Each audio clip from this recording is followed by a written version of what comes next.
So the Hollister exhibit is going to have to do without the famous Hollister gun. Not exactly.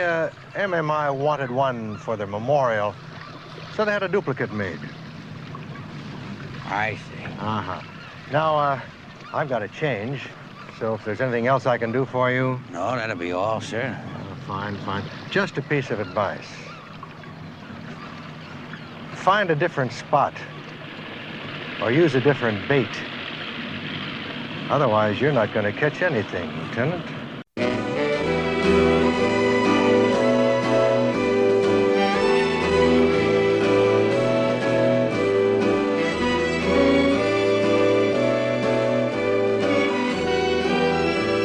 Greetings, Colombo fans. This is Sean. And Steve. And welcome to the final episode of this season, in which we're going to discuss Deadweight. Yes. Starring Eddie Albert. Now, before we talk... Go ahead, I'm sorry. Oh, no, I was just going to say, also don't want to forget the young Suzanne Pleshette, too. Mm-hmm. Pleshette, not Pleshette. It's Pleshette. Oh, really? Yeah. Pleshette. Yeah. It's a kind of a Pleshette. Which I didn't know until recently. She was married to Bob Newhart on his show. Not in real life, but on his show. No. Yeah, she was on the original Bob Newhart when he was like a psychiatrist in New York. Yeah. I was doing some research. I know, research. Mm-hmm. And wow. I came upon the interview. Or I'm sorry, I came upon the final scene from the second Newhart show, which I love. You remember how that ended? Yes, I do. That's great. That's great. Even though I didn't see his original show at all. But. So she's no longer with us, by the way. She passed away in 2008. Actually, everybody in this entire episode is dead. I don't know why I'm laughing at that. Because it's sad. It is sad. Even the young cop, dead. I'm like, please let there be somebody alive. You know, this is only a couple years before I was born. There's got to be somebody. No. Even dead. Bert? Bert's been dead for a long time. Bert's been dead since the 90s. So, so here, a little bit of trivia about this one. Well, wait. First, can you tell me why they call it Deadweight? Well, I would like to think there's more meaning to the one that I came up with. Like, I was thinking maybe a dual meaning to it, and so I wanted to kind of bounce this off you, but I'm assuming it's called Deadweight because the general weighted down the body with weights, and that was mentioned, like, 2/3 of the way into the episode. Yeah, that's the only thing I can think of. Otherwise, I have no idea. And I was trying to think there must be another meaning because that's such a random thing to name this mystery. Yeah, I don't get it either. I the only thing that I could think of was the same thing as you, weighting down a body. Usually it has something to do with like the murderer's occupation. So they would, I would rather I expected like a military title or something, but I don't understand. If anybody knows what that means, Deadweight, if you want to email us at colomboconfab@gmail.com, we'd be happy to read that and enlighten us, please. I mean, there could have been a million better titles. I'm just surprised that they picked this, Yeah. Like you said, with the military theme, maybe something to do with his legacy. I don't know. What was his nickname in this? It was the Iron Horseman or something like that? What was it? Could be. I think you're right. That's the name of his boat. Yeah, I think that was his military nickname or something like that. I'm trying to remember the documentary we were forced to watch. And same with Helen, that she was forced to watch too. But anyways, let's get into it. Okay. Oh wait, can I have I have some trivia about this one. Did you watch the link that I texted you? Yes. Okay. So yeah. So Peter Falk, as part of his contract, negotiated part of his contract that they would allow him to direct an episode.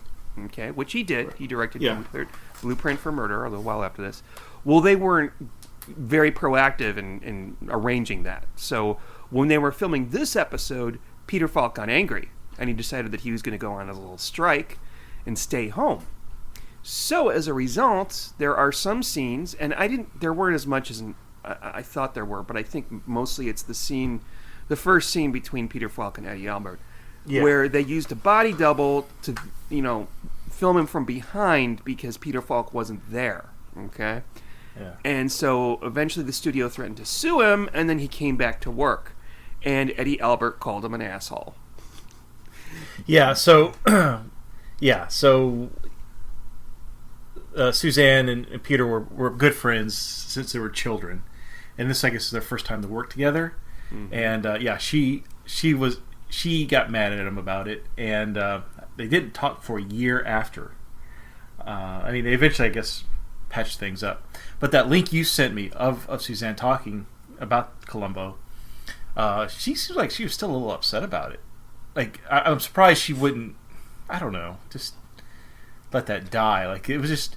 And I don't think it's a bad thing either. I mean, Peter Falk, wanted something a little bit better in his contract, or he wanted director or right to direct an episode or whatever. I don't think it was such a horrible thing to not show up on his own show. Well, do you? She said that she had another job, that she only had a window of a few days to film this, and she had to go someplace else to be in something else, and this was delaying her. Also, she said she needed the money because her house had been destroyed by a mudslide. I don't know. I think that if it was in the contract. If they didn't let him direct an episode, then he could sue them. But I don't know. There might be more to it. So, okay. Yeah. Tell us all about this jazzy episode known as Deadweight. Yeah. Sure, absolutely. So the episode starts off with Helen, that's Suzanne, and her mother, which I can't think of her name. Mrs. Walker. Walker, thank you. Yeah. So Helen and her mother, why do they have different last names? I guess she was Helen married. Kept her married name. Okay. Yeah. Well, she got divorced, though, right? Yeah. Okay, so she's a recently divorced, very young lady, and she's living with her very amusing mother, who's full of sarcasm. I actually really like how well she has been written. I love the line she delivers. There's a few of them I'll point out as we go. But yeah, so they're sailing, not very well apparently, and that was my first thing when watching this. I'm like, well, who's sailing out, during the day like that? I would think it would be too hot. I don't know, but I don't live in LA, so they didn't bring any stuff with them either. It was just no. Like, oh, okay, let's just not bring anything with us. Right. But at the same time, we see General Hollister, and he is shaving. We see it looks like he's packing some stuff. We later find out it's going to a museum at his alma mater of his military career, like I guess war trophies and whatever, guns and uniforms, all that. And then he receives a visitor, and it's who was it? Colonel Dutton. Yeah. Yeah. And apparently the colonel and the general have been making some money off the side of.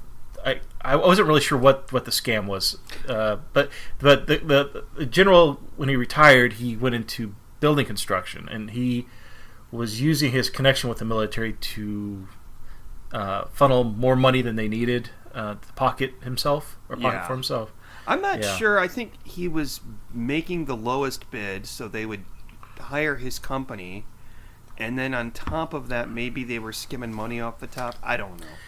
Yeah, or it'd take longer, so they'd have to build more. So I guess it wasn't so cheap after all. Yeah. But so Dutton is under investigation, and he's basically said, "I'm getting out of Dodge. I'm going to go to Switzerland, and I suggest you do the same because they're going to catch you too."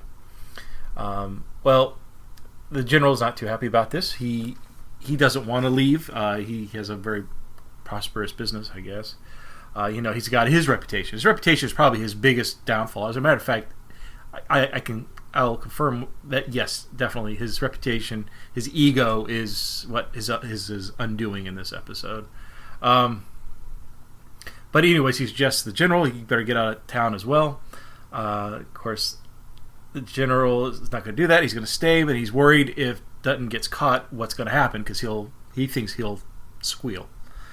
So the only way to make sure no one says anything is shooting him with his special gun, his pearl-handled revolver. Yeah. Yeah. And of course, he does this in front of a window, and that's where Helen sees the whole thing happen. So you want to pick it up? Yeah. I was just about to say, I bet you Dutton wished that he called instead, but he does say... No doubt. Well, he probably would have been worried about being bugged or something like that. Yeah, he did say that, too. Well, I'm afraid I'll be of a wiretap. Wiretap! That's right, yeah. So the murder is seen by Suzanne Plachette. It's Helen. I should just call her Helen.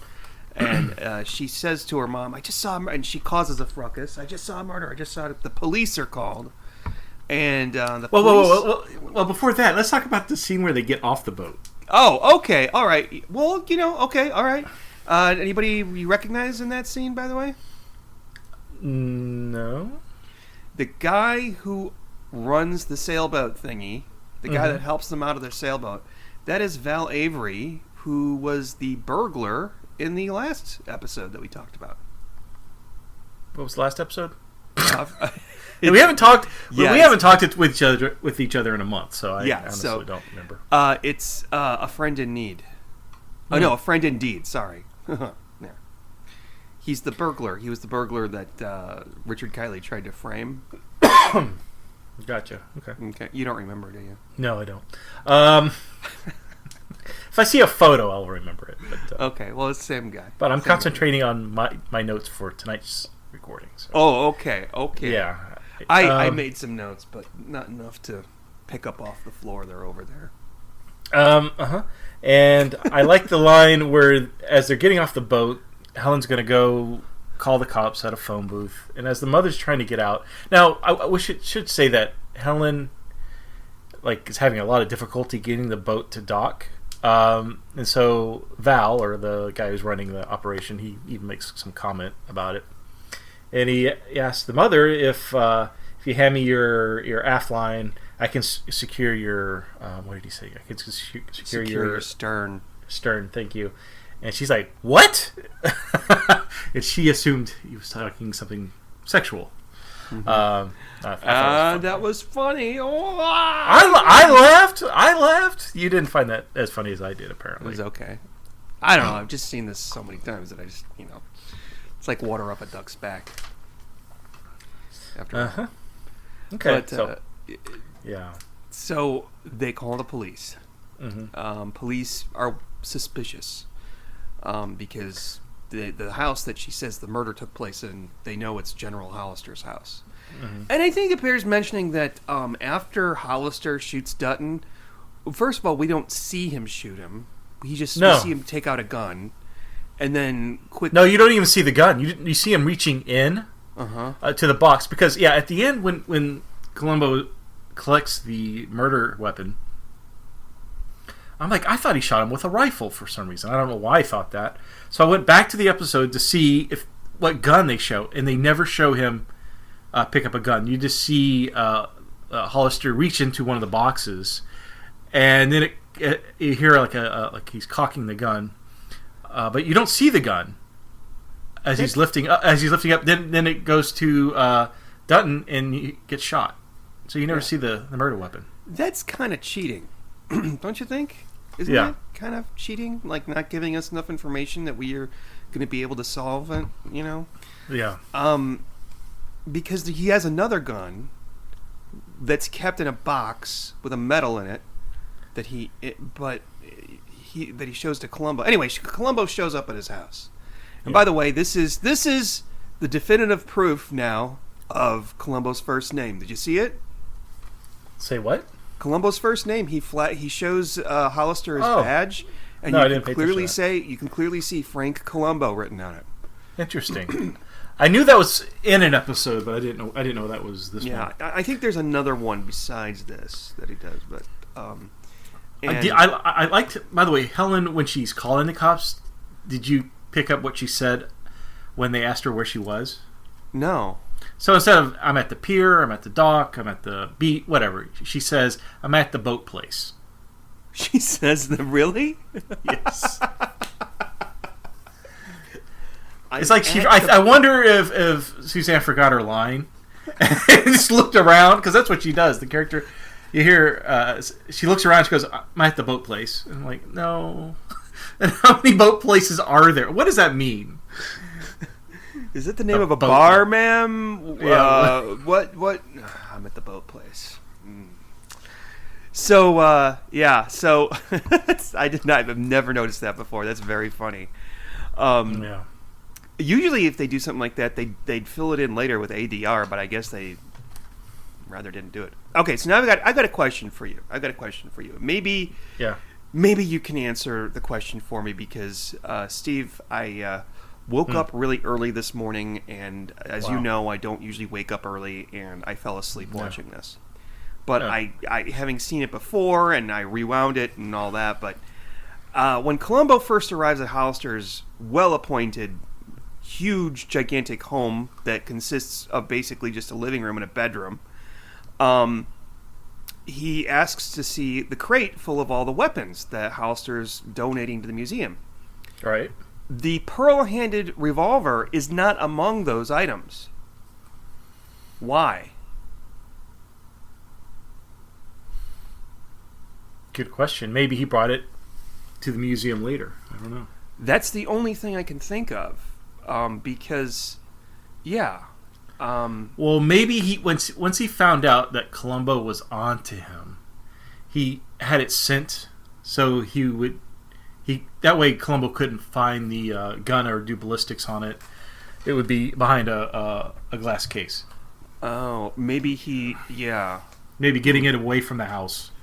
So maybe Speaking of, go ahead. Maybe he hit it with the body. And he also tells Columbo, Columbo asks, well, what have you been doing all day? And he said, I've been out in my boat. But that's not a lie, because, I don't know, we don't know for sure what he was doing before he kills Dutton. Mm-hmm. But later on, during the scene, he asks the cop to check out the boat, and specifically the engines. And the engines are cold, okay? Which means that he was not out on his boat. Why would the engines been cold? Unless so much time had passed that it allowed the engines to cool down. I don't know. What I did enjoy was their conversation about the fireplace, which I've always overlooked until now. I just love when he walks into someone's home and he just starts a conversation about something random, like how do you get the soaps from clumping together or whatever. He says, oh yeah, we used to have one. It had a little glowing thing that it would. Do you know what he's talking about? The old fake fireplaces. Oh, they were so ugly and pointless. We didn't have one. Well, growing up, I didn't have one like that, probably because they didn't make them anymore. But I had the more modern version. It was made out of like fiberglass, and it looked like rock. Oh. And in the back, it had it was a heater. It looked like a fireplace, but it looked like a heater. I mean, sorry, it looked like a fireplace, but it was a heater, and it would blow out hot air. But in the back of the fake fireplace was this plastic wheel that was colored red and yellow. It would rotate like a kaleidoscope, and it had a bulb in it. So when it was rolling, it looked like a roaring fire was in it. It was so cool. But yeah, that's... You know what? We had something very similar, but it wasn't a heater. I think your thing that you're talking about, is it one of those Amish things? Like it's made by Amish people or something? Maybe not. Maybe I'm just... I don't think so. That's okay. That's a weird comment.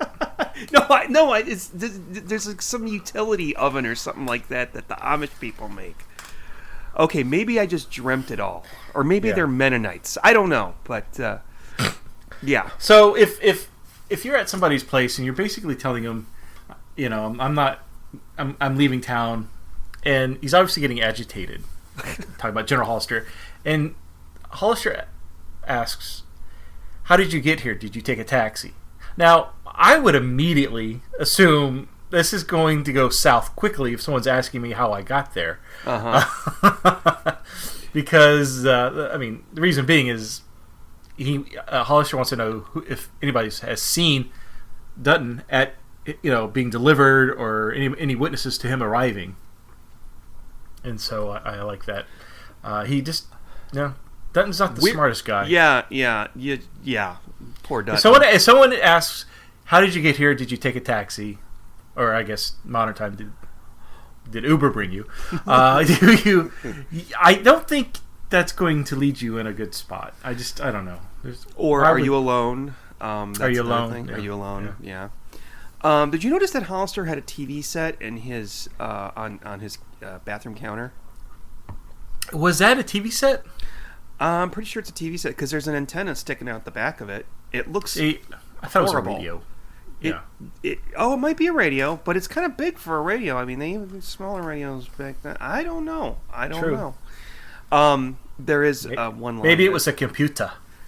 It could be. But it's damn ugly. It looks like something that was left over from a set of Star Trek or something.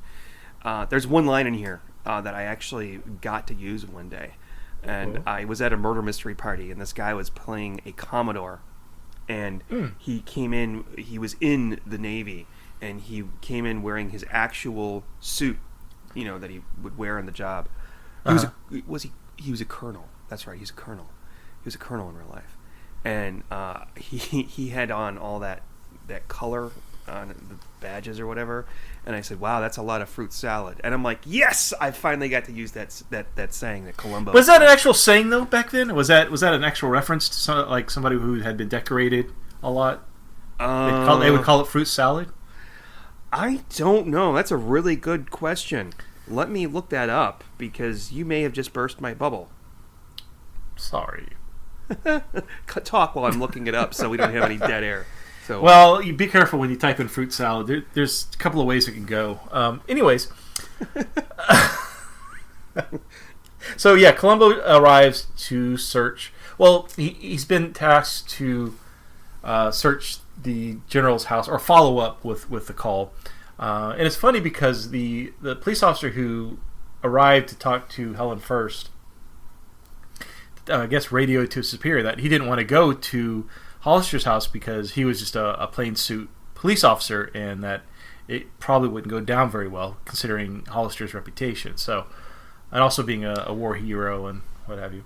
Oh, I'm sorry to interrupt, but I have answered the question. According to the Urban Dictionary, fruit salad could mean two things. One is the ribbons and the badges worn with a military uniform by soldiers of higher ranks, and the other is a mixture of household and prescription medicines. Supposedly teenagers illicitly use them to become intoxicated. Oh, teenagers use household and prescription medicines? Really? They're the only ones? I'm so sorry I interrupted you, but go ahead. Wow, okay, that was a little more PG than I expected, but... I know. Never go to Urban Dictionary and look up Cosby sweater. Do not look that up. It will... The meaning of that word will be just seared into your mind. You'll have to go watch 5 Disney films to get it out. What is it again? Cosby sweater. You're gonna go look it up now, aren't you? I'm doing it right now. You're gonna. I won't look up a Colombo episode for this podcast, but I'll definitely look up Cosby sweater. While you're doing that, I'm gonna do here. What Siri? What does dead weight mean? Dead weight means the weight of an inert person or thing. Okay. The total weight of cargo that a ship carries, another term for dead load, animals sold by the estimated weight, losses incurred because of the inefficient allocation of resources, especially through taxation or restriction. That doesn't help me at all. That's not it. This is disgusting. Yeah, I told you not to look it up. You had to look it up, didn't you? How did someone think to do that? I don't know. Have you ever done that, Sean? No, I've never done that. I'm not reading it out loud. I don't think that that's appropriate for families listening in to hear what a Cosby sweater is. Okay, it's fine. I'll read it. No. If people want to find out, they can Google it. Yeah, you people Google. You people know Google. Yeah, wait till you get to work and do that. So. Columbo arrives to search the house, and it seems very cordial, the interaction between the two. But this is the scene that I picked up on from that link you sent about Peter Falk not being there, and they used a stand-in. It was very obvious that the way it was shot, over the shoulder for Columbo, that it was somebody else. So that was interesting. But I tried to look for more scenes like that, and this is really the only one that I picked up on. Yeah, me too. So maybe it wasn't as bad as he thought it was. That's what I'm wondering. Or maybe they reshot a lot of it. I don't know. Yeah. But yeah, so they're very cordial to each other. Columbo's, I think he doesn't even believe the girl's story either. He sees all this war memorabilia, and he gets along, and it seems like Hollister's being very upfront and very honest. I wouldn't have. I probably would have done the same thing. Columbo didn't do a really thorough search of the house. But he doesn't have a warrant, so he can't. It's true. Yeah. The most that he can do is see whatever's in plain sight, and Hollister's not going to leave a dead body out, especially since he's got guests. He's got those two guys carting up all his stuff. Right. Yeah, but we saw his guns, his uniforms, all going to this museum over at some military academy, MMI, I think they called it.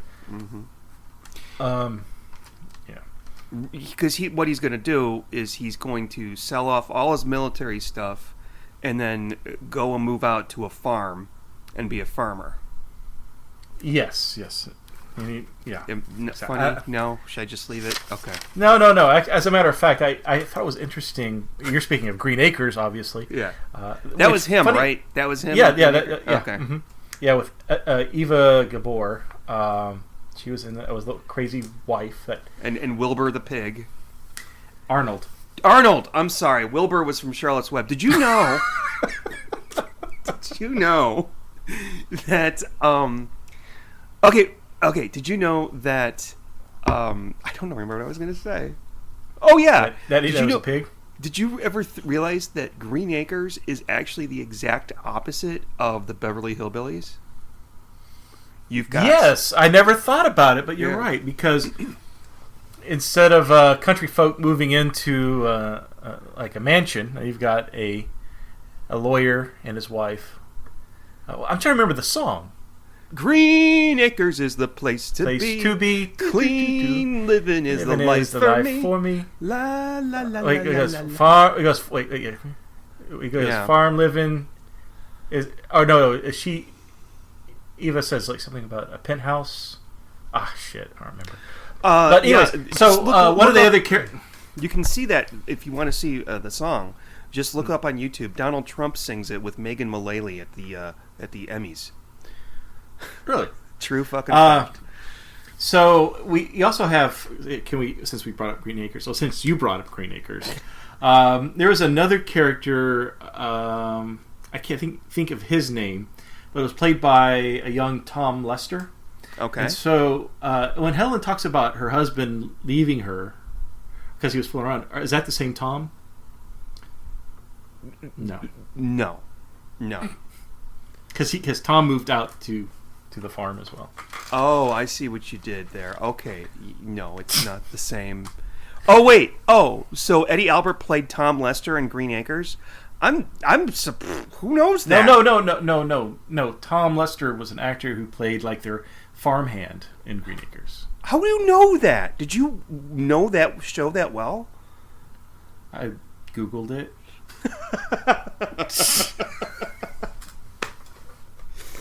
See, Sean, there's this amazing thing. It's called the internet. I know. I just use it to look up a Cosby sweater. Yes. You can look up all sorts of things, including that. All right. So maybe we should talk more about Columbo. Yes. So he goes to visit Suzanne. Oh, Hollister gets the lady's address from the boat guy at the boat place. Yeah. So, that was really creepy. Like... Yeah. First of all, why does he need their ad? Well, maybe he does need their address because what if insurance they accidentally... purposes? Yeah. So Columbo goes to visit Suzanne Plachette and her mother, her hilarious drinking mother, which it never occurred to me how much that lady drinks until now when I watch it. Yeah, they are constantly every scene shot in that apartment. They're drinking cocktails. Yeah. So I guess we can put Mrs. Walker up on yet another one of the drunk widows of Colombo. In fact, she would probably be the first drunk widow on Colombo. No, she wasn't a widow. Her husband left her because she said he went out for Chinese and never came back. Oh, that's right. That's right. That was kind of funny, actually. But yeah.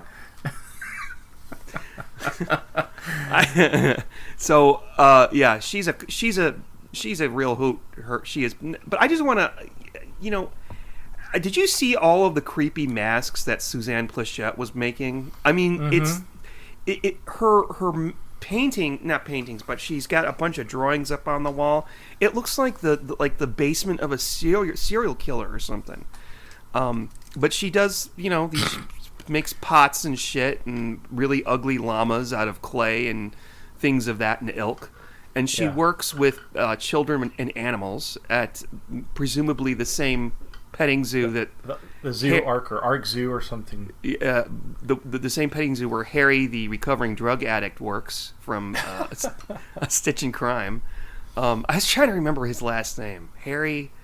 Oh God, because they say it several times in that episode, but that's all I could think of was that guy.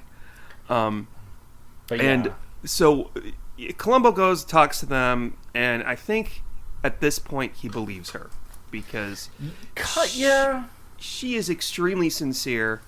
I think, he even hurts her feelings when he asks if they've been doing any drinking over there. Yeah, I like that. I like how he said it. So he says, "No, don't be offended on this next question I'm about to ask you." And and she got offended. Yeah, I think maybe. Yeah, I think he kind of believed her. You don't think that he believed her at that point? I think at that point he did. Yeah. Okay.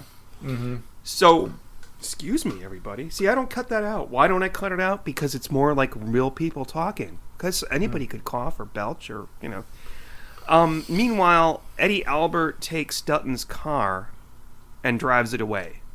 Now, where was Dutton's car when Columbo showed up?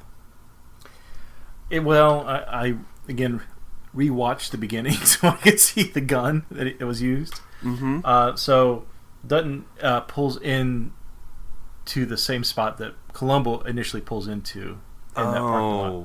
Oh, okay. So, but they don't show. What the funny thing is, they don't show the car. So when Columbo shows up, that evening, they cut the scene tight so you can't see anything beyond Columbo's car. So presumably Hollister parked the car out back because later on when they show him driving the car away, it's parked in that same spot. I don't know. There's no answer to this question. So he's got to get the car off this property. And he just parks it somewhere, and isn't it stolen later on by somebody? I don't remember. Yeah, a bunch of kids are caught driving or joyriding. I thought it was funny that the mother didn't think Columbo was a cop, and she was very suspicious.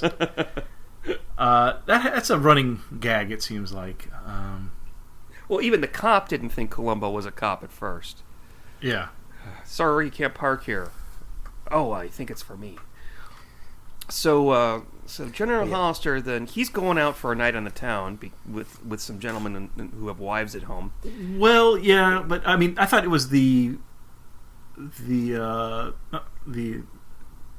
school that was taking him out. Yeah. He was a special dinner in his honor. Yeah, exactly. Yes, not a night. You're right. Mm-hmm.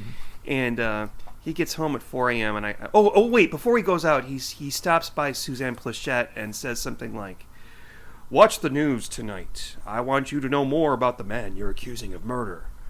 And of course, there's going to be a documentary about him on the news. And he goes to his banquet or whatever it is and comes home at 4 o'clock, and these guys are like drunk. They drop him off.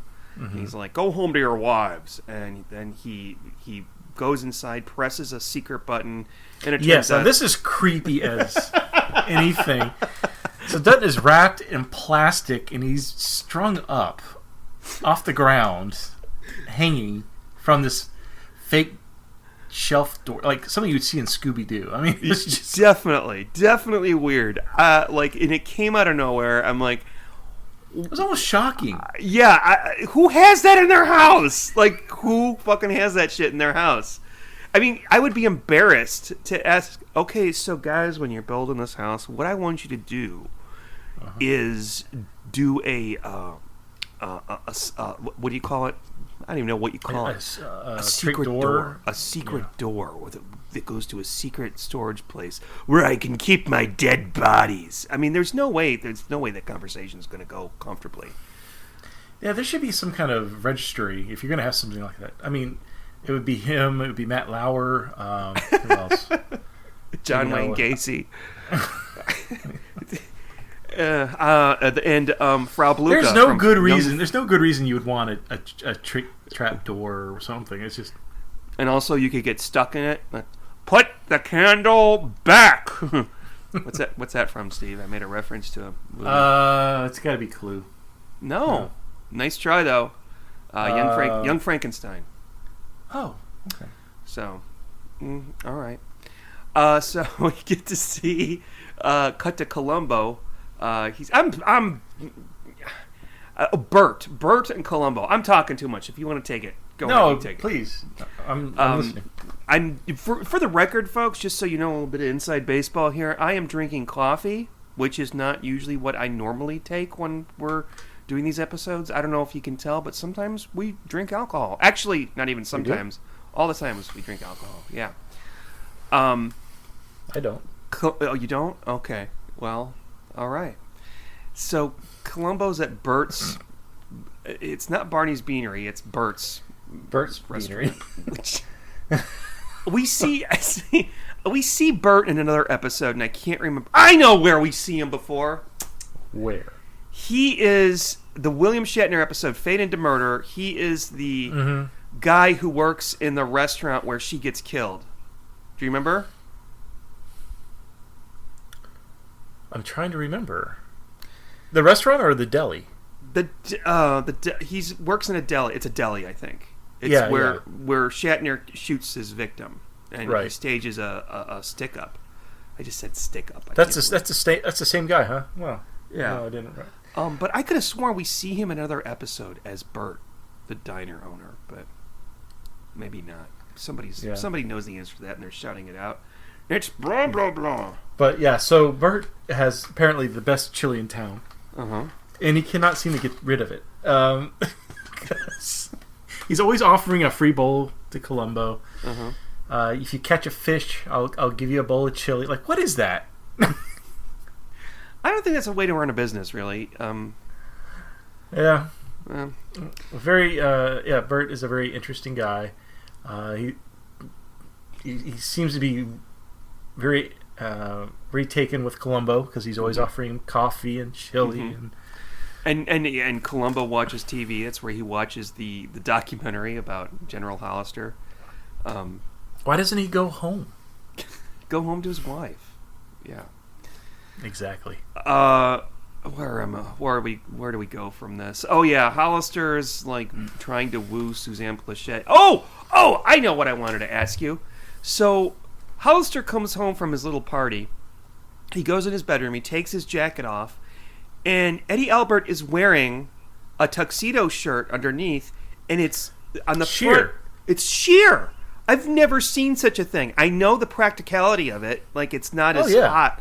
But is that actually a thing? Do people do that? Do they still wear shirts? Yeah, that got me off. And I was trying to see if I could see his nipples, but you can't. Oh.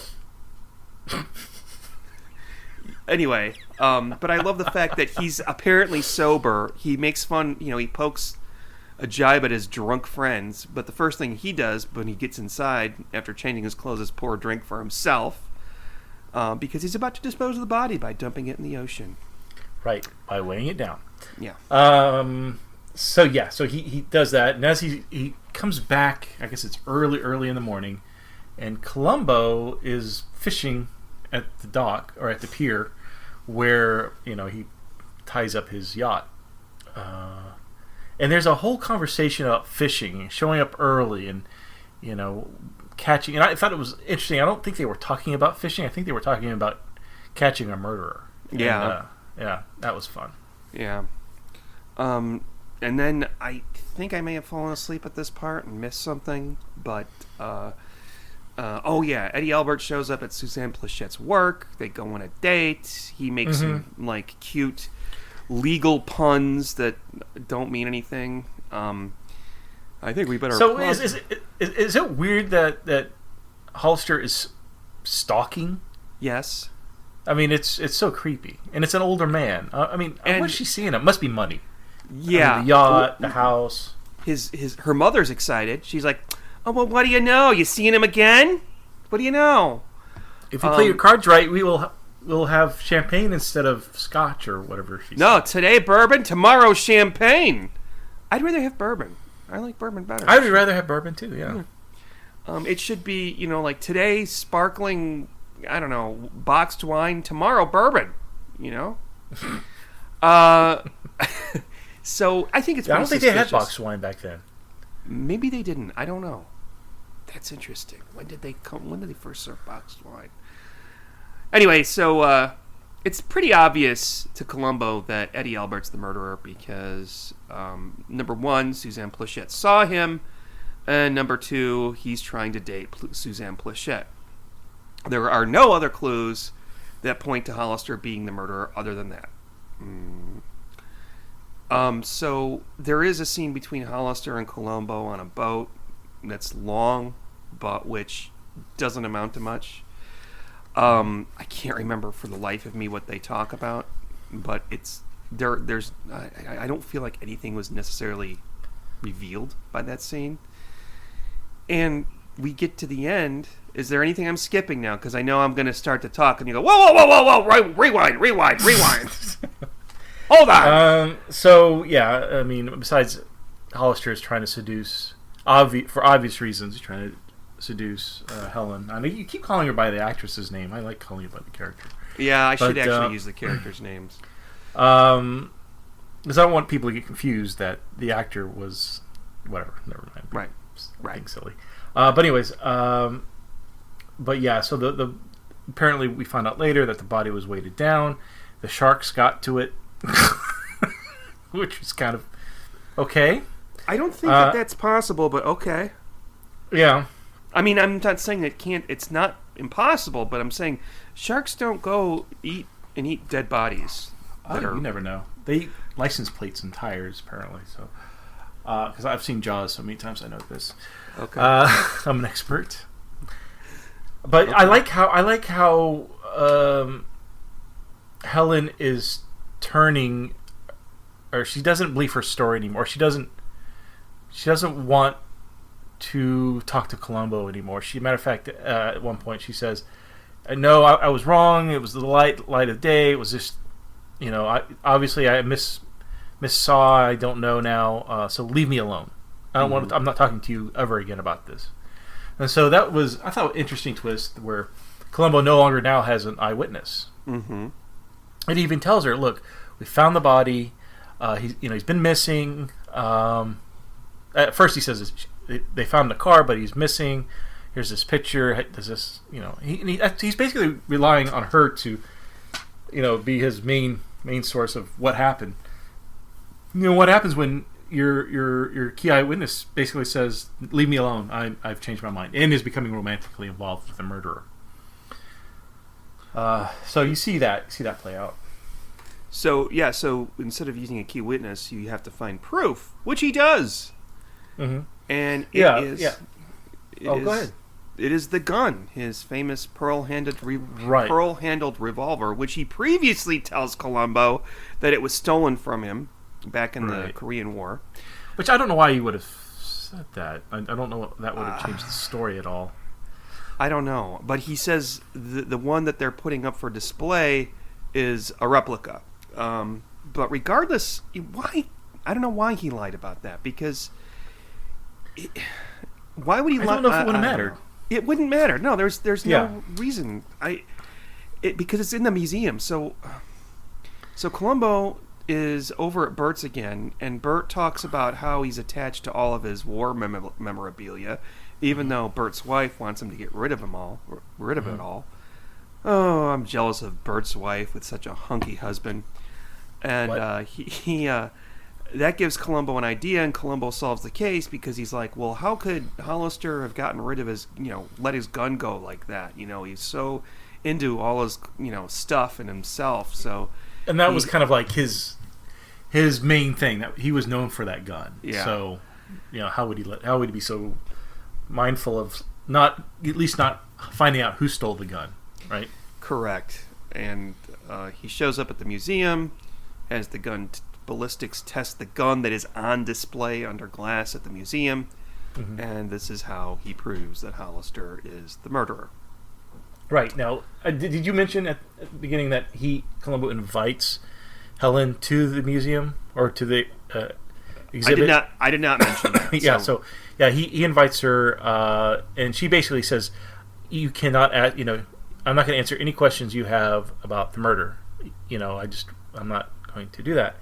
And so Columbo is trying to build up this character, or build up Hollister, trying to gain anything from her. So he's just speaking about Hollister, about what a great man he is, and then he kind of segues into his ego. He's such a brave person. Someone shot him, a sniper shot him, but his military manual saved him, and he didn't blink an eye. He was just a man of sterner stuff than most people. But yeah, so Hollister shows up at the exhibit because we assume that Helen told him that Columbo wants to see her there, and that's when Columbo explains it, about the gun, and that they had ballistics and the bullet matched the gun, and so in the story, except one thing I did find interesting and puzzling at the same time, there was Nazi paraphernalia in that exhibit as well. Did you see that? Really? Oh, really? Yes. Yeah. I did not notice that. There's a Nazi flag that's hung in that room. I don't know what the hell else is in there, but I'm like, what am I seeing? Anyways, war, right? Yeah, war. All right, we'll rate this fucker after these messages. After these messages, we'll be right back. Has someone close to you ever said something like this? Donald. I heard you all right. Just didn't catch what you said. Sound familiar? Oh, Mom. Well, I can't be the only one who tells you mumble. Sound familiar? She didn't want to take a bath. There's so much noise in this room, I can't understand what you're saying. Sound familiar? Well, then perhaps you, or someone close to you, is one of 20 million Americans who has a hearing loss. Hi, I'm Eddie Albert for Beltone, the hearing care professionals. If you know someone who can hear, but has trouble distinguishing words, or has been told that they have nerve deafness, or perhaps it seems that other people never speak clearly, well, maybe Beltone can help. For 50 years, people have trusted Beltone for better hearing. You'll be amazed by the technical innovations like this tiny Beltone Petite. It's small, inconspicuous, and yet it can help us to hear better. I should know. I wear one myself. So, if you or someone you know has trouble hearing, call Beltone. In fact, if you call now, you'll receive this information-packed booklet absolutely free. Call now. Beltone could make a difference. This was a really great idea. Hey, since I got my Beltone, there's a lot less noise in here. Call Beltone today and hear what you've been missing. If you or someone you know has trouble hearing, call for your free copy of the Beltone Guide to Better Hearing. Just phone toll-free 1-800-922-4600. Call right now and take your first step to better hearing. Call 1-800-922-4600. You'll receive your copy absolutely free and without obligation. That number again is 1-800-922-4600. Do you remember the movie Dreamscape? Oh, yeah. Where he plays the president? I don't remember. Okay. And it's about a guy who can go into your dreams and help you resolve. But Eddie Albert's character, the president of the United States, he's having these dreams about nuclear war and kids' faces melting off at the press of a button, and he can't sleep at night. And so people are worried that president won't be able to be a functioning leader if he's having these horrible recurring dreams. And so there's another guy that kind of can go into your dreams as well, but he's got more evil plans and turns into like a snake man and stuff. Any of that ring a bell? Isn't this a Clive Barker movie? It feels like a Clive Barker movie now that you say that. Yeah. It gave me that the snake guy scene was horrifying to me as a kid. Okay. So. Yeah, I have not seen this, but I've heard of it. Yes. You should watch it. I'm yeah. sure it's got to be on. Somewhere. So tell us, Steve. I think it's actually on Amazon. Whatchamacallit? Amazon Prime. Tell us, Steve. What would you rate this, or what are we rating this out of? Okay. For numbers. There were a lot of them. There were phone numbers. There were license plates. There were addresses. I mean, there were numbers everywhere. Do you want to take a guess, or you just want me to tell you what I got? I'm going to say 30. Why 30? Because that's how long ago Mrs. Walker's husband went out for Chinese food. Oh, that would have been funny. Is that really what it is? 30 years ago? Yeah, because I remember since she raised her since she was 3, that means that Suzanne Pleshette is 33.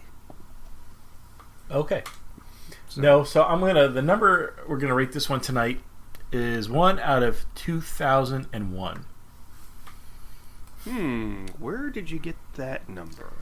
So the Military Academy MMI. If you take the clever. If you take the Greek, I'm sorry, the Latin numeration. What's the word I'm looking for? The Greek are they Greek? Roman numerals. Roman numerals. Duh! Oh my God. The Greek renumeration. Jeez. I don't know. I'm on a second glass of wine. The Greek numeration. You better cut that out, by the way. Okay, no, okay. Keep going. Please. Okay, so the Roman numeral for MMI is 2001. Who goes first? I don't remember. I'll go first. All right, you go first. Okay. I'll tell you what I liked. I enjoyed the writing. I don't even though the title is very unoriginal, I thought the story itself was well written. I liked, what did I like? Specifically the mother's lines. I thought she was hilarious. I like the conversation with Colombo and Hollister about fishing, because like I said, I felt it was like one of those double meaning conversations. But they were talking about fishing on the surface, but he was really talking about how he was going to catch them. And the whole back and forth with Hollister saying, well, you're not going to catch any big fish here. You're using the wrong bait. Just interesting. I thought Eddie Albert was great. I've always enjoyed his performances in shows like the aforementioned Green Acres, but we were talking off the air about Dreamscape. He was in that film. He was in a lot of great movies. Just a great actor. And he lived to be 99 years old. Really?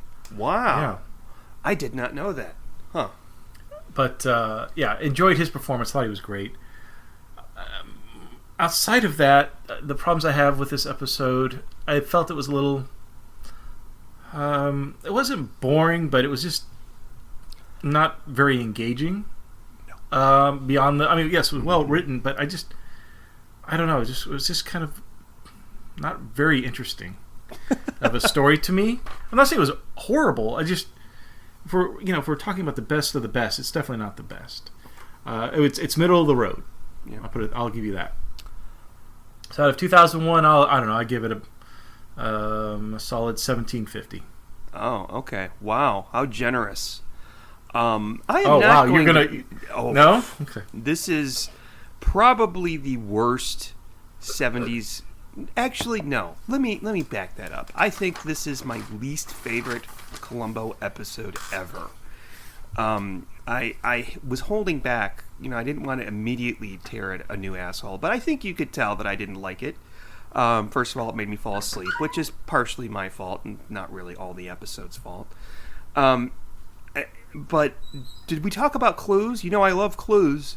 There are no fucking clues in this. And the one clue that there is, and that's the gotcha clue at the end, is so mundane and so stupid that he would take his murder weapon and put it on display. But I guess the idea is that he's such a proud, maniac, or what, not maniac, but he's so proud of himself that he can't help but put his murder weapon up on display. It's just that was a really dumb closing. Did it make sense? Yes, but realistically, it was just. This is like Columbo's easiest case. Like, this is like Colombo Jr. level of, like, no duh. I mean, not only do we have an eyewitness, but the murderer actually, leaves his weapon somewhere. The only interesting aspect to this story was that the murderer tries to seduce the eyewitness. Mm-hmm. And now, I'm curious, if Helen wasn't so attractive, what would have been his game plan? Would it have still been tried to seduce, or did he change his mind after seeing how beautiful she was? Maybe he was going to do a Mrs. Lysenko, and Eddie. There's nothing wrong with Eddie Albert's performance, but his character is extremely dull and uninteresting. His conversations, for the most part, I kind of disagree with you about the well-written part. I mean, I guess when they're doing the innuendo about fishing, the double talk about fishing, I guess that's interesting. But he's very bland. He doesn't strike me as interesting at all. I mean, there is something in this episode. He's a general. He's a major general. There is usually the focus of the episode is on the murderer's occupation. We don't get that here, other than his motive, of course. His motive is crystal clear to Colombo because all he has to do is place a phone call and he finds out that Dutton's been under investigation. This is one of the shorter episodes. It's like a total time of 1 hour and 5 minutes, yet it seems really padded with ridiculous scenes between Hollister and Helen that that seem too long. I think it would be more realistic of him to kill her than try to date her, because if he tries to date her, especially on Colombo, it's just too obvious. There is no Colombo shtick in this whatsoever. We're missing that. You could have put in any TV detective in his place. Oh, I like the lady that finds the dead body while she's fishing. She's pretty fun, the way she screams. Oh, yes, I did put that in my notes. I forgot to bring that up. Oh, my God. I just think this is horrible, so I'm going to give it a 9. This is a definitely 9 out of 2001. I really think that this is the one that if something happened to my disc and somehow this episode was unplayable, I probably wouldn't replace the disc because I just don't. It's just so dull and turgid. It's the first season, but all the other episodes in the first season, and I mean literally all of them, are at least average. It's not like I do not like this at all. I think it is even worse than any of the 90s episodes. Yeah, I think it might be worse than any of the 90s episodes. Wow, I would not rate it that. I thought I was being a little... Okay, do you want me to be a little nicer to it? Maybe I'll give it a 100. No. Okay, stick with 9. No, you leave with what you initially want. All right. I'm so glad that we got it behind us. Excuse me, there I go again. I'm glad that this wasn't like the last episode that we had to watch, and now that we've got it out of the way. But this one and Greenhouse Jungle the music. I hated the music. The music I don't remember the music. The music tonally was just way off for me. It was jazzy. It dates the episode. Not a lot of these seem dated, but this one, I mean, of course, all the furniture and all that kind of shit looks dated. But none of it ever comes across as 70s cheesy, none of this, most of the time on the show, but the music did make it seem a little 70s cheesy, a little 70s made-for-TV movie for me. That's Okay. I'm done ripping this piece of shit a new asshole. I just couldn't stand this one. I hate it. It's boring. You're right. It's boring. It's absolutely boring. There is nothing compelling here at all. So. Okay. So, do we have feedback this week? Okay, folks, we've got a fuck ton of feedback. For those of you who don't like to listen to feedback, this is the feedback episode that you will enjoy. Okay. I have to find my feedback machine, otherwise known as my phone. The internet's? No. Oh, here it is. It's underneath my shorts. Okay. Underneath your what? I have your shorts? Oh, I'm sorry. I'm texting my mom. I think I have a Jewish mother. She texts me, her flight gets in at 6:45. She texts me, "You didn't forget about me, did you?" Was she there? No, maybe she got there early. I that's what I thought. I'm like, oh my god. So I had to look at I had to confirm the time. You didn't forget about me, did you? Oh god. Okay. Oh, that's right. As I put the phone down, idiot. Wait, what did I order from eBay? Sorry. I just got a notification from eBay, and I'm like, what did I order from eBay? Oh, I see. I ordered a book. Okay. So we do have feedback, and apologies ahead of time if it sounds a little masturbatory, but we got some fun feedback. When I say fun, I mean some mean feedback. I would like to share with you... yes. Okay, so we are now on YouTube, okay? That doesn't mean that you can see our faces on YouTube. Just the recordings of the podcast appear on YouTube, and there's nothing to watch. It's just the logo of our podcast with the podcast itself. And we actually have several subscribers. Last time I checked... Wait, you're not setting this up on YouTube, bro. I am. I found out that with the service that we use to publish the podcast. I thought it was somebody, like a fan was doing it. There was somebody that was doing it, Simon, but I don't know if his real name is Simon, but that's what he calls himself on Twitter. He was putting them up, and people were leaving nasty comments, like, "Oh, I thought that's going to be the actual episode." People were leaving nasty comments like, "Oh, this is a waste of time." I thought this was going to be the actual episode. But yeah, so this is better. Yeah. So especially with some of those 90 episodes. Yeah. So if you are interested and maybe you want to just sit and listen to us on YouTube at work or something, they're there. Interesting. Now, I don't know what's the channel name. Just look for Colombo Confab. I think it's just under Colombo Confab podcast on YouTube. Interesting. Okay. Not a lot of quotes, or not quotes. Not a lot of feedback there on the YouTube because you know how people like to leave nasty remarks. One gentleman did say, "WTF? Just audio." That's exactly what it is. I actually didn't think that people would be interested in I didn't think that people would be interested in listening to it on YouTube, but apparently they do. So you can see like download numbers and all that? Yeah. Or viewing numbers. Do we have any commercials that pop up during our little broadcast? No, because nobody is paying us to do that. Oh, okay. I was about to say, is there a commercial for "Oops, I pooped my pants" or some other kind of adult diaper product? No.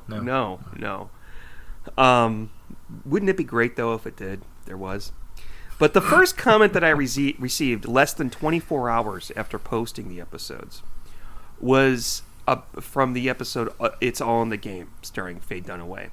Okay? Mm-hmm. And this lady commented... That's a good one. Apparently, I said, and I remember saying this, she doesn't look like that anymore, by the way. Well, this lady quoted me as saying that. And she said, "Dunaway is about to be 80 years old. People tend to age in 25 years, you insensitive lout." I love it.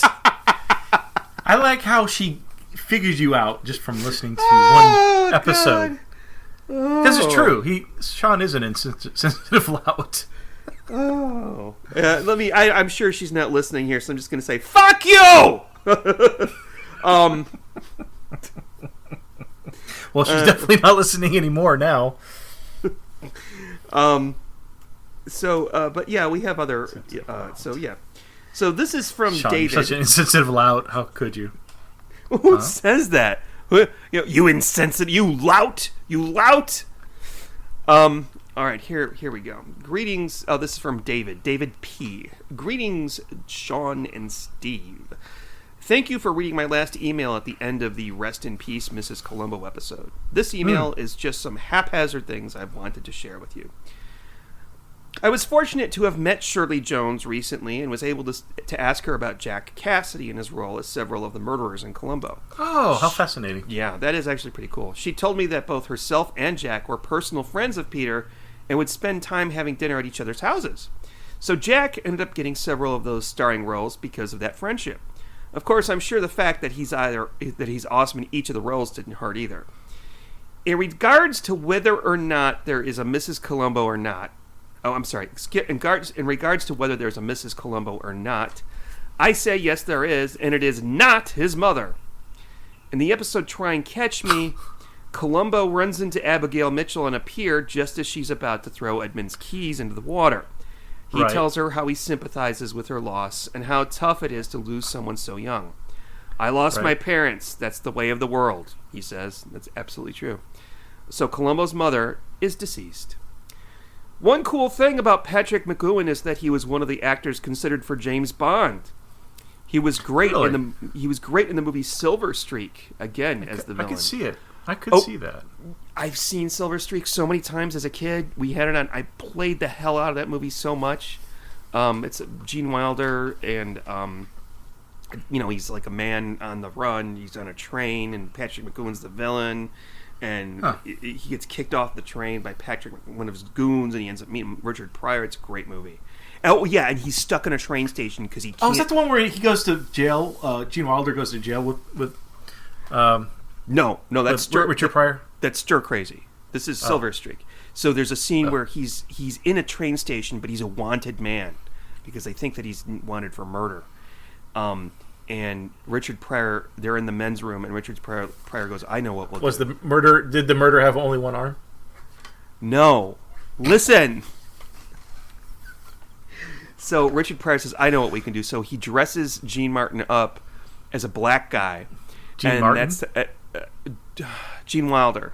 He dresses Gene Wilder up as a black guy. What's in that coffee, by the way? Can I finish my story? I'll shut up. I'm sorry. He dresses Gene Wilder. Please don't let me interrupt you. He dresses Gene Wilder up as a black guy with like shoe polish and stuff. And Gene Wilder comes out with like a transistor radio, and he's going, I'm bad, I'm cool. Are you sure this isn't the jail one? I'm no, it's the two mixed in my head. Silver Streak. He is not in jail in Silver Streak. I have both mixed in my head. Okay. Finally, when you have this is back to the email. Finally, when you've completed all of the Columbo episodes, I hope you also cover the short-lived series Ellery Queen that Levinson and Link created in 1975 and 76. Okay, so just fucking coincidence. He mentions the Ellery Queen series. I am actually in the process of reading the Ellery Queen novels. I just finished one of them. It was probably one of the best detective novels I've read. What was it called? I can't remember what it was called. Oh, The Greek Coffin Mystery. Okay. And Ellery Queen is awesome, and I knew that there was a TV show. And the morning that he sent this email, before I read it, I actually went on IMDb to look up the TV series and discovered that it was created by the same guys who did Columbo. So, yeah, Williamson. Okay, so it only ran for I would rather watch the Inspector Lestrade series, personally. And by the way, we do have plans to cover another TV show when we're done with Columbo, because we've only got like 18 episodes left or something like that. Wow. That's going to be like another year. So there's no rush. Yeah. We've been doing this for how long? The Columbo one? I don't know. Over a year, definitely. Yeah. 2 years? I don't know. It only ran for one season, 22 episodes, and a lot of the same guests as were on Columbo, such as Vincent Price, Don Amici and Roddy McDowell were on it. Keep up the fantastic work, Dave. Okay. Thank you, Dave. Thank you, Dave. I see Okay, this that. one's from Joy. Hey, guys. Maybe I shouldn't try to do Joy's voice. Hi, guys. Hey, guys. I prefer the effeminate voice, but okay. Hey, guys. I'll do sexy Joy. Hey, guys. No, it's just creepy. I'll just do it that my is own. creepy. Hey, guys. I just wanted to drop a quick note and let you know that I love your Colombo podcast. It's my favorite of all the Colombo podcasts by far. Wow. You guys are so She's fun. only listened to one of them, I guess, huh? I'm secretly thrilled that there are other Colombo files out there because really, the show's like 45 plus years old, but oh so good. I'd love to hear both of your top 5 episodes. Maybe y'all could do a podcast episode about this. Yes, we are. When we're done, I think we're going to do a top 5 episode where we each pick our top 5s and then we reveal them. She says, mine are, number 1, Any Old Port in a Storm. Good Number one. 2, Candidate for Crime. Number 3, Murder by the Book. Number 4, Negative Reaction. And she says in parentheses, that coat. I don't know what she's talking about. A Negative Reaction? Yeah. That's the one with Dick Van Dyke. Dick Van Dyke. Yeah, that was one of the first episodes I watched. That was with you. Yeah. We still haven't covered it in the podcast, though. And lastly, Really? We haven't done that one? No. Sure. Every time I mention because I know we've talked about it in detail. That confuses me. Well, I promise you, we have not done it on the show, and you always question: are you sure we haven't done it? Are you positive? It's funny. Are you sure? The first one you showed me, Columbo. I think I was visiting and. I want to show you this show. I think you were setting me up for this podcast. No, you said you wanted to watch it.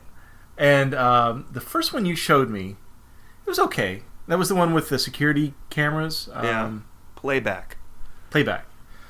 I was like, okay, that wasn't bad. Yeah. And then the second one, I think it was the second one, which was with Dick Van Dyke, Negative Reaction. You watched that the morning sold me. After. Yeah. Okay. Huh? Yeah. That one sold it. It's interesting. Okay. I really like that one. I think that one is the one that made me want to watch more. Thanks for all your hard work. It's very appreciated from a fellow Texan. She's from Dallas. Oh, and nice. Yes, the traffic is horrible. Oh. Wait, what? She says the traffic is horrible in Dallas. Did we say that in the podcast? Apparently. Yeah. Well, it is, but okay. Okay. So we haven't gotten to the bad one yet. Hey, Steve and Sean. Not many people... This is not the bad one, by the way. Hey, Steve and Sean. This is from Al. What? Al. His name is Al. Sorry. Web All? No, it's the email address. I was reading the email address as if it was his name. Right. Hey, Steve and Sean. Not many people have seen these Colombo episodes more than I have. My uncle and I have been dissecting the episodes / plots / characters, etc. since the mid-'80s, similar to the way you guys do it.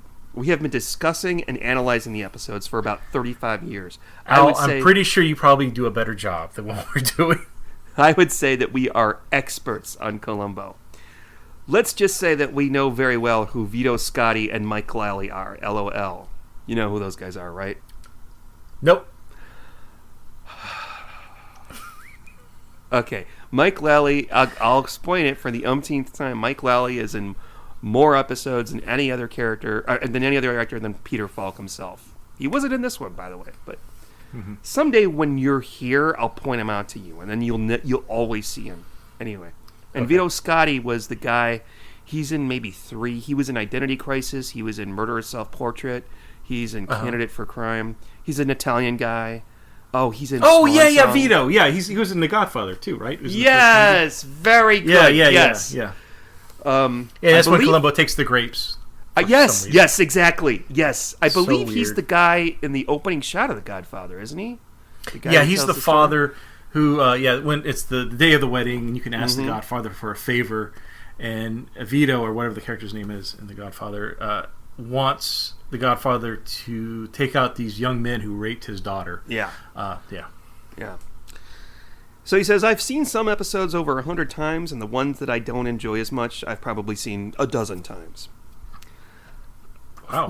I recently found your breakdowns on YouTube, and I just found your website. It's not really our website. It's just the website that Libsyn puts us on. I was initially disappointed that you only had a few episodes down on YouTube, but now I found 50 on the website. Great! Yes, our friend and listener Simon was putting them up on YouTube, and then I figured out that there's a way to automatically upload them every time we... So, for now, I'll just share with you that most of the new episodes, that means the 90s episodes, I have trouble watching. I'll explain in more detail another time, but I really only watched the 45 original episodes. The only modern ones that I can watch are Murder with Too Many Notes and Ashes to Ashes. Both of these episodes are leaps and bounds better than the other new ones. Although they are the last two episodes, well, two of the three last episodes, they have a closer feel to the original collection than the other new ones. I agree with that, actually. Yeah, and I have the same feeling as well. I mean, I know I make fun of it. I don't like the 90s. I've enjoyed it more than I thought I would for this podcast, but it kind of reminds me of another show we've done a podcast on, Doctor Who, where there's the classic original series and there's the reboot. Similar thing. I enjoy the classic series 1,000 times more than the new stuff. Same with this. I enjoyed the original 70s and 80s, but the 90s stuff, yeah, it pales in comparison, definitely. I don't know. For me, it's all kind of since I kind of watched them all together, I can't really separate the two. I don't know. He says, I'll offer you a general critique of your discussions. Uh-oh. Extremely entertaining. I like the way you guys analyze each major scene from beginning to end and call out all the important aspects, but those which add to the appeal of the show, and, more importantly, those that kind of make little sense and can't help but be made fun of. You guys add your own personal experiences, sometimes getting off track. For the most part, it still remains entertaining. I feel that I can add a lot to most of your comments and queries. For example, you guys were wondering why the heck the waiter and publisher Parrish seem to not understand what chili and ketchup are. I took it to mean that the waiter found Colombo to be uncouth, asking for chili and ketchup in such a fine restaurant. Chili? Right. Ketchup? As if to say, you're not seriously asking for ketchup. That's how I took it. I thought that's how we took it, too. I don't remember. I know we talked about it, but, yeah. In the 70s, it was extremely insulting to ask for ketchup in a fine dining restaurant.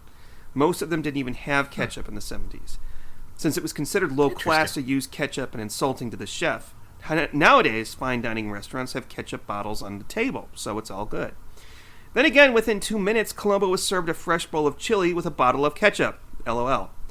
I feel like I could have added to your discussions and regret that I missed out on so many episodes. Keep up the good work. Okay, thank you, Al. That's great. Thanks, That's Al. wonderful. All right. And do you ever, by the way, Sean, I don't know how to make chili outside of a can, but do you ever get hungry for chili after watching certain Columbo episodes? Yes. Like with this episode, I did. Yes. Because, yeah. We need to publish a Columbo cookbook. There is a Colombo cookbook. What? I have it, yeah. It's actual, like, you know how, like, stars would, like, they'd have a recipe for something, you know, like you. So it's a Peter Falk cookbook. No. Well, you know how, like, pick up the Ladies' Home Journal, as you do. I'm sure you do every day. Uh-huh. And it says in there, Peter Falk's recipe for chili or something like that. Well, somebody, I forget her name, she compiled a list for everybody that played a murderer, different recipes that they've contributed to different publications. So these are actual, this isn't something that she made up, like... they're actual things. Yes. Like Miss Walker's cocktail recipe for, no, it's for like dry martini or something. Yes! Eddie Albert's, Mexican lasagna. Billy Connolly's trout almondine, among others. Okay. Okay, I like... we got one more email, and then I'm going to read something that somebody posted about us on the internet. Can't wait. He recommends... It's a really quick email. He just said he recommends Columbo... Murder Under Glass. It was... this is Greg, by the way. Greg Gunderson. I had to say your name last night because I love your last name. Son of a Gunderson. Oh, yeah, Gunderson. Greg actually sent us a link to a podcast called Film Strips. It's spelled like the word films and then in parentheses trips, films trips, and it's hosted by these two gentlemen. And they generally talk about movies, but for one episode, what they'll do is they'll take turns doing movies, from what I understand. And they'll start off with a movie, and then the other guy will pick the next movie, and it will have the same director or the same actor that was in the first movie they talked about. So it's like a daisy chain of, And I listened to they did an episode on Murder Under Glass, which we have not gotten to yet. And even though you watched it at my house with me, but we did not get to it yet. I was waiting for you to say, I thought we did talk about that. What are you talking about? I knew we hadn't talked about that. So it was this morning. I listened to the entire podcast. It was very good, very professional, way more professional than we are with our swearing and our stuttering and not remembering things and all that. And then I followed the one guy on Twitter. And then, he started DMing me, so I had this conversation with this fellow. I think his name is David, I think. So that was nice. So thank you, Greg. Not only did I listen to the podcast episode, but I actually had a short conversation with one of the hosts, all within 24 hours. Wow. Now for the fugu? bad. No, not the fugu. Now for the bad feedback. And when I say bad, it must not be all that bad, because this person gave us 3 stars on the Apple Podcasts app. Oh, okay. And I texted, I think, this to you, but I just you did. It did, and we'll discuss that too. But go ahead. Yeah, I think that it's important to read this because we have actually been misquoted in this, and I don't like that. And I don't think this person listened very carefully. I think that she just saw red. And who would want to quote us? Oh my God. Yeah, I know. So this is what's the review is called Better Than What's in Last Place. I don't know. What's in last place? I don't know. I love Colombo, and I always want to hear what other people have to say. Little details or theories that will make my next viewing more interesting. Oh, cool. Okay, here we go. Are you ready? Steve and Sean don't prepare very well. No. And this is my favorite. And they seem to be a little buzzed. Yes. Honey, let me tell you something. Yes, we are. We drink during this. It obviously affects sometimes whether or not we remember something. But yes, if that offends you, I'm sorry. And that's why I take notes. Yeah. Because I am literally following my notes as we go. Otherwise, there would be no podcast. And I take notes, but I also watch the episode in the background while we're talking about it. So sometimes, literally, I'm talking about things as I'm watching them. Isn't that cool? They can't remember points in the storyline that they supposedly reviewed before recording. I'll just say that I don't know. I take really good notes, by the way, and I'm sober when I take my notes. Yeah. So yeah, I'm surprised I missed anything. They also know little about the era during which these shows were filmed and often sound very dumb. Yeah, well, we don't live in LA either, so. But okay, i.e., Japanese gardeners in Los Angeles during the 70s, which they think were racist in the casting as if it weren't a cultural thing, similar to Hispanic gardeners in later decades. Exactly. When were we racist? I think it should be important to note. No one knows our personal lives, but if you don't mind me sharing, Sean, but your partner is Asian, so I mean, I don't think we're racist. Far from it. I don't think she's saying we're racist. She's just saying we're dumb. That there were in the 70s, most of the servants were Asian because there's a lot of Asians in the on the West Coast. I know that. And I'm married to an Eskimo. I mean, Inuit. So yeah, whatever. He's not. Anyway, so yeah. However, they do occasionally have some interesting comments, and they are good-humored. Well, I'll give you that. Okay, thank you. one huge mistake recently.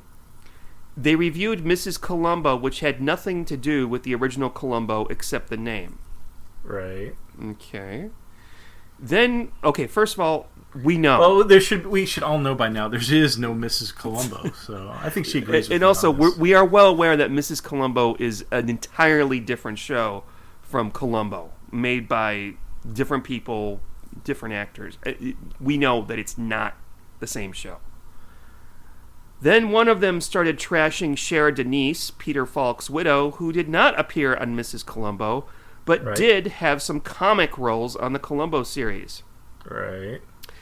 This was in reference to a loud and nasty and one-sided public attack by Peter Falk's daughter on her stepmother after Falk's death.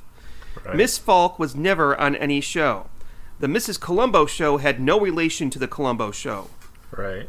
Why is she saying that again? Cher Denise was Falk's legal wife for 30 years and his guardian in his last days.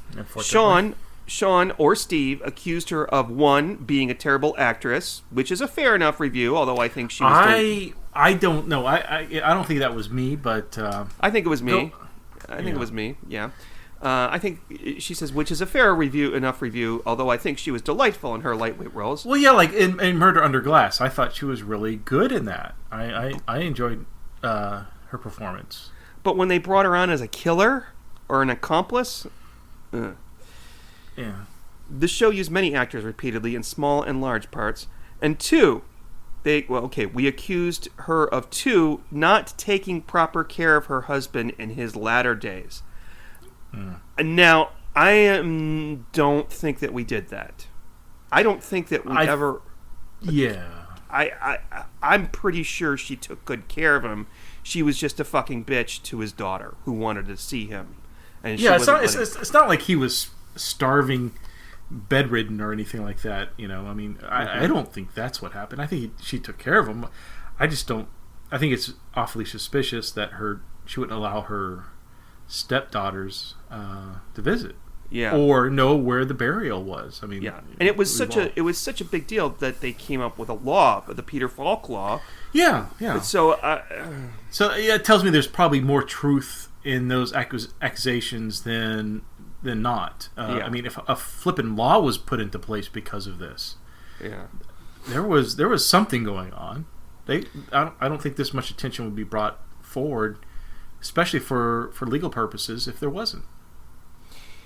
It was slanderous to Miss Denise, who is still alive, and irrelevant to a podcast about an entertainment show that had no relation to Peter Falk, his estate, or any member of his family. For second wives who have been caught between their husbands and his estranged children, I had to say this was unnecessary and very ugly. So wait, who sent this email? Was it Cher Denise? I think so. Quite possibly. Uh-huh. So Cher Denise is... I would love to see. Maybe that is. I swear to God, I did think. Oh, maybe it is Cher Denise. But I would love it if this was actually from Cher Denise. If she listens to the podcast, I don't think she does, though. I rather doubt it. The most famous person that we have listening to our podcast is the director of Conan, and that's it. Mm-hmm. Yeah. But it would be you awesome. never know. I'm not lying. You know, it'd be great if I found out that Jack Nicholson listens to the podcast. I don't know where I pulled that name out of, but yeah. All right, it's time, Steve, to quote unquote select what we will be watching next time. So I cannot wait. I said 19 episodes. It's actually 13 episodes left. All right, Steve, swing the swinging wheel of the 70s. Okay. Thank God there's no 90 episodes. Yeah, we wouldn't want to talk about any more 90s episodes, for heaven's sake.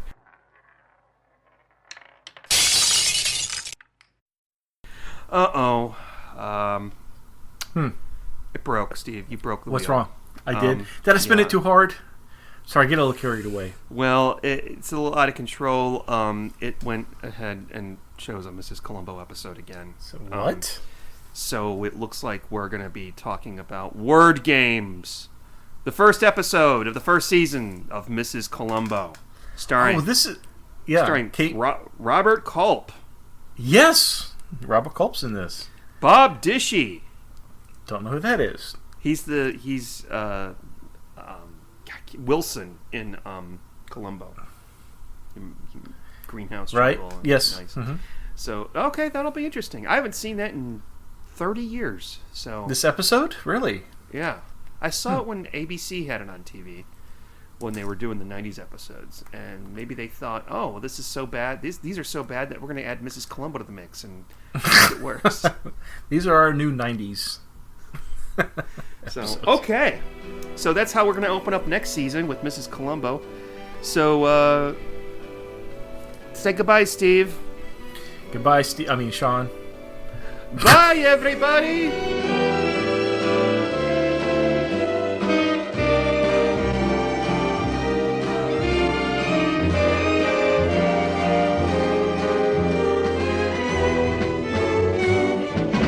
Thank you for listening to the Colombo Confab podcast.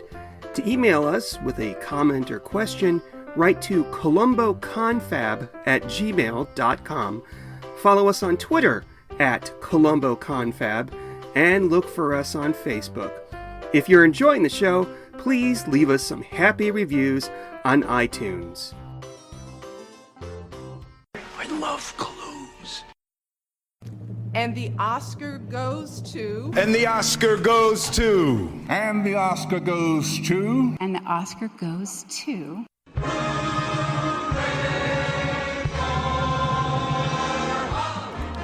Hi, my name is Sean, and I am the co-host of the Best Picture podcast. Each season, my co-host Eric and I randomly select a year and talk about the Best Picture nominees of that year, with each episode dedicated to a different movie. Did the Best Picture really win? Were there any overlooked movies? Was anything nominated that probably shouldn't have been? Listen to us and find out. Look for us wherever you can get fine podcasts.